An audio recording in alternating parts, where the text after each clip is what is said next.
Welcome back to Using My Degree. I'm your host, Ollie, and this week is all about exotic fruit. Speaking of exotic fruit, well, I've already introduced myself. Today, our special guest is Chef Jesse Koones. He's one of my best friends and an amazing pastry chef at Junoon in Manhattan. Today, we'll be discussing exotic fruits. Um, so, Jesse, how about you introduce yourself properly? Because I can never do that job well enough. Hi. So obviously, yes, I'm Jesse Koones. I am not necessarily a pastry chef, but I am a chocolatier at Junoon, their primary chocolatier. And yeah, I'm trying to get into the chocolate and confections game, but I also am a huge fan of exotic fruits of all different kinds. I search for them in every corner of the world. Um, well, I don't actually go to those corners of the world, but I look for what I could find in all corners of the world. Well, that's very lovely. Now, what would you say is one of your favorite fruits? Namely, the more exotic fruits that I know you're drawn to. Oh yeah, that's always going to be a tough one. I would have to say the most solid pick would have to be a cherimoya because I've actually been able to try it enough. I would say mangosteen. I am able to find those during the right seasons, but those are super expensive and you don't get that much fruit and they're kind of hard to use in recipes, but probably a cherimoya. All right. Thank you for that. So, how would you use these fruits in pastry and baking applications? Say maybe a mangosteen bonbon or something more exotic, such as the finger limes I have given you earlier. Oh yeah. So for the most part, like since this episode is about fruits and such, I would actually venture to say that there's a lot more than people realize you can use these fruits for. Like, yeah, I actually have thought of using a mangosteen bonbon. It's something that I have actually made for Mother's Day, for a Mother's Day bonbon box. But if I was to do it again, if I was to be given a whole fresh bunch of mangosteens, I would actually turn it into either a semifredo, like my chef had recommended, like a ice type thing, or I would possibly use it in a ice cream. Um, I think that maybe even a gelato of sorts would be actually very delicious, and that goes past mangosteen. Like I would actually use most kind of fruits in frozen dessert genre, to be honest. All right, thank you.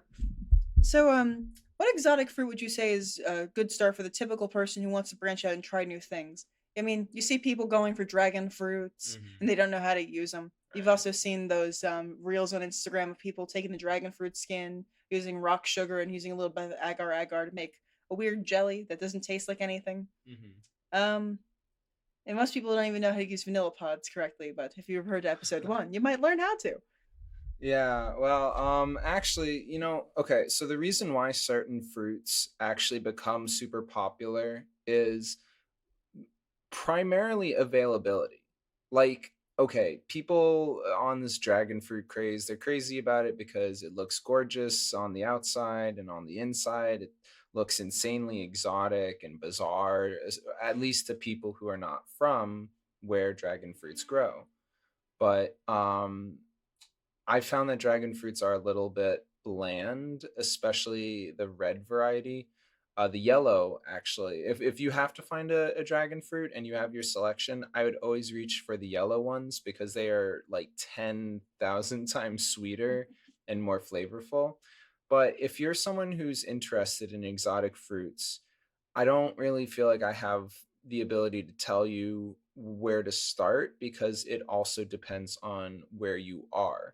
Because, like, in New York, in the New York area, I have a lot of access to finding cherimoya, and I go to Chinatown and I find mangosteens and longans and rambutans, and it's really just go out there and try and find what you can find.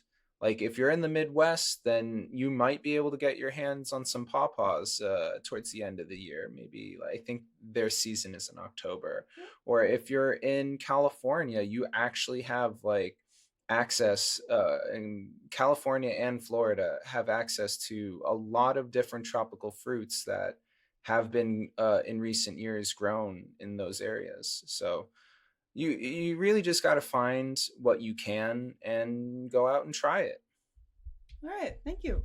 That's actually very insightful, and I'm grateful for that. Thank you. Well, I know this is me being interviewed, but I have a question to ask you. What is your favorite kind of tropical fruit and why? I was supposed to say the gay guys on Fire Island, but Oh my god. my, I like that answer. thank you. Now, this is more of a basic bitch answer, but my favorite tropical fruit has to be pineapple. It's very, Um, it's very versatile. Who doesn't love a good pineapple, except for the people who are deadly allergic? yeah, well, when you find a really sweet one, then like there really isn't anything better. Mhm. I would often use pineapple juice making what was called Dominican cake growing up, and that stuff is delicious. Hmm. Pineapple and orange juice in a cake, like that's. Oh my god. Have you tried the pink pineapple? I haven't. How is that?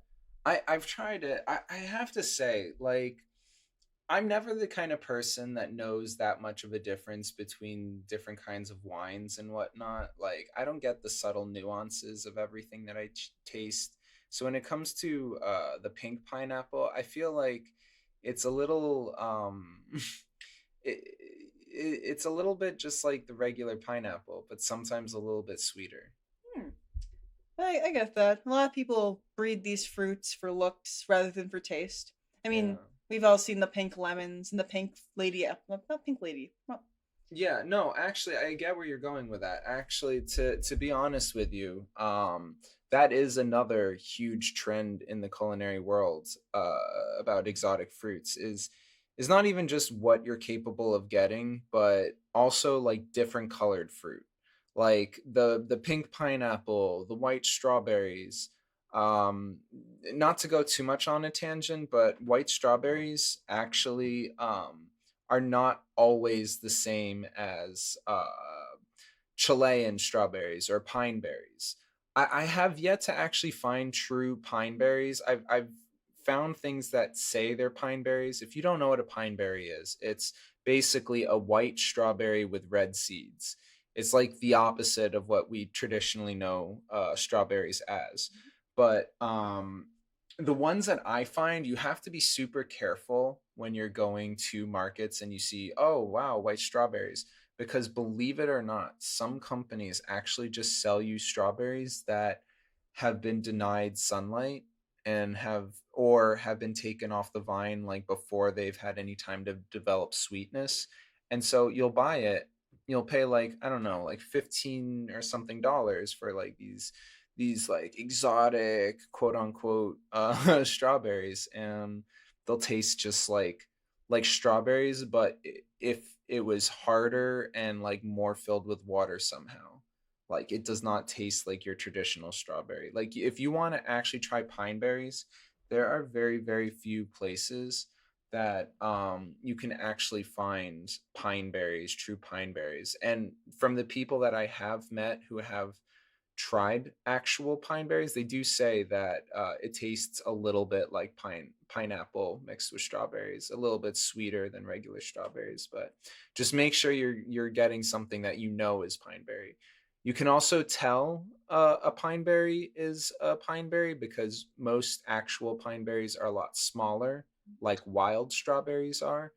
They're not the big, humongous, those ones are usually, if they're really big, they're usually just not going to be a pine berry. They'll just be like a strawberry that was either denied sunlight um, or just like taken off the vine too early. oh, wow, it's also incredibly insightful. I learned something new about pine berries and pine berry forgery. If you could believe that's a thing, I sure do. Yeah, I have a lot of weird, useless knowledge about wild ingredients, wild fruits and such. Your knowledge isn't useless. You're literally on an ingredient specialization podcast. Oh well, I don't mean to insult you there. Hey, you're fine. How do you feel about cactus fruits. Due to cactus fruits being more available, would you say that they're more exotic? Would you say they become more commonplace? Oh, Hmm. well, they've definitely become way more commonplace. We were just talking about cactus fruits. Dragon fruits, they grow on cactuses. I did not know that. That's fun. Yeah, no, cactuses actually don't usually fruit a lot of things that are edible, but we do have prickly pears and we do have the different types of dragon fruits. I believe all of the dragon fruits are cactus fruits, but I know especially the yellow ones are, and those are the good ones. Here in America, since we're so close to Mexico and we're still closer to South America than like I don't know, say other parts of the world. We have the ability to get a lot of different kind of cactus fruits, and I guess when it's available, it's not seen quite as exotic. Like in my part of the country here in New York, we find lychees everywhere. I see lychees at almost every kind of market that has like even the remotely exotic fruits. And to me, I would have to say lychee is no longer exotic because I see it so much. But and the same is happening with like dragon fruit. We see it so much, so often, like in Stop and Shop and Whole Foods, that it's not necessarily as exotic as it used to be. But if you say go to like, I don't know, Indiana or Ohio, you might be a little surprised upon seeing a lychee. So I do think that there, as we continue to go and learn about new fruits that are becoming more readily available, we'll find that eventually most fruits on this planet stop being exotic and people just start, you know, learning to love different cultures and different fruits from different cultures all around the world. I hope. You know, there's an exotic fruit that we're gonna be talking about all about next episode, and that exotic fruit is chocolate. Oh, I do have one more thing that I can talk on. I don't know if you Yeah, of were. course. Don't worry. One thing that I would definitely like to touch on is what fruits are going to be available in the following few years. Of course. One thing that I wanted to bring up is that earlier I was mentioning how eventually most fruits will stop being exotic as globalization kind of makes the world seem like a bit of a smaller place. But looking towards the future, I'm hoping that I eventually start seeing this one fruit called the ice cream bean.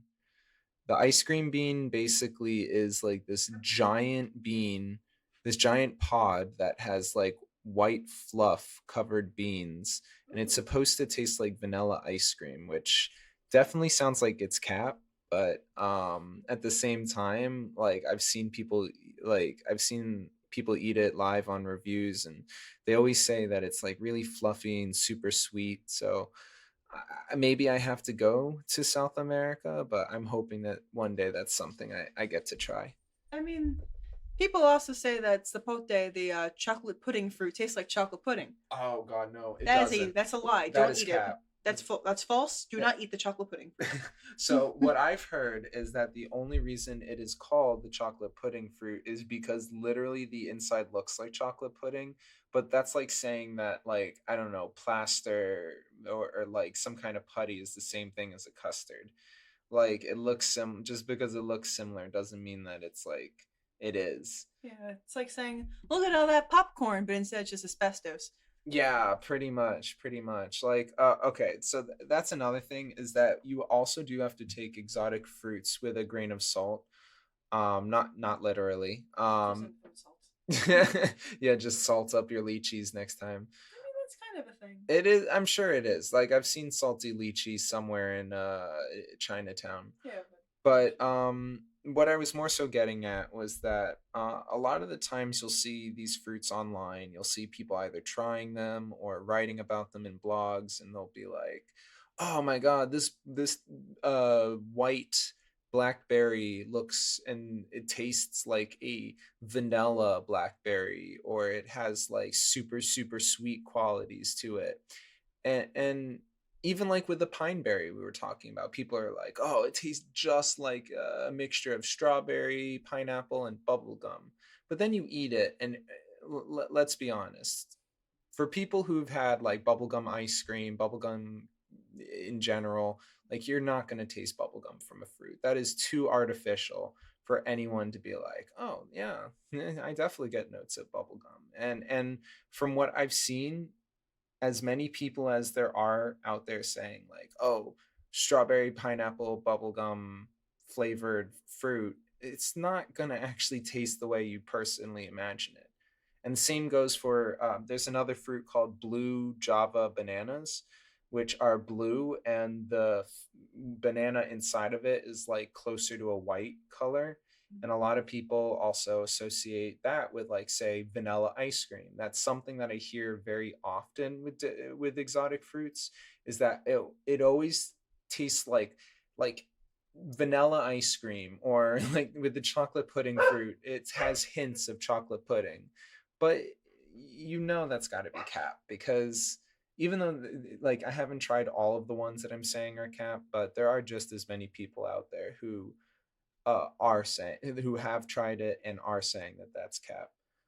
Also, for all the people over, I would say 35 listening to this podcast, cap means bullshit. Yeah. Yeah, a lot of fruits might sound a lot more enticing on the web than they actually are in person. So don't always expect that you're going to pick up a blue Java banana and it's literally just going to be like, "Oh, why the hell am I going to Dairy Queen when I could just get myself one of these?" Like it's not going to be like verbatim like a vanilla bean. It's just people like saying that because they can't put into words what they're tasting. That's like the whole point of it being exotic. Yeah. And no matter where you are in the world, no matter how exotic the fruit you pick happens to be, from bananas to rambutans. I didn't say that correctly. Whatever. No, rambutan is how you pronounce it. Oh, fuck yeah.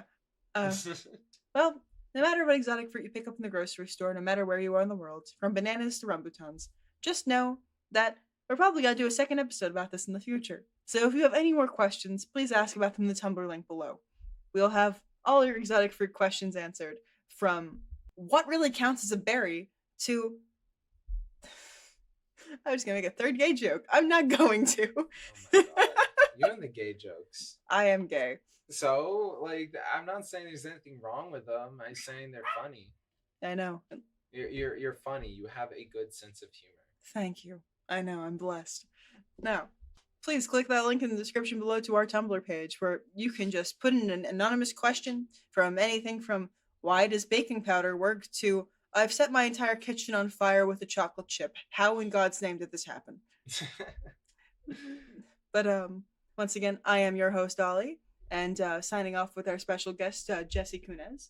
Hi, thank you guys. He'll be back next week for our chocolate episode, which I'm sure some of you might be excited for. All 10 of you. All right. Thank you for listening. I'll see you next week.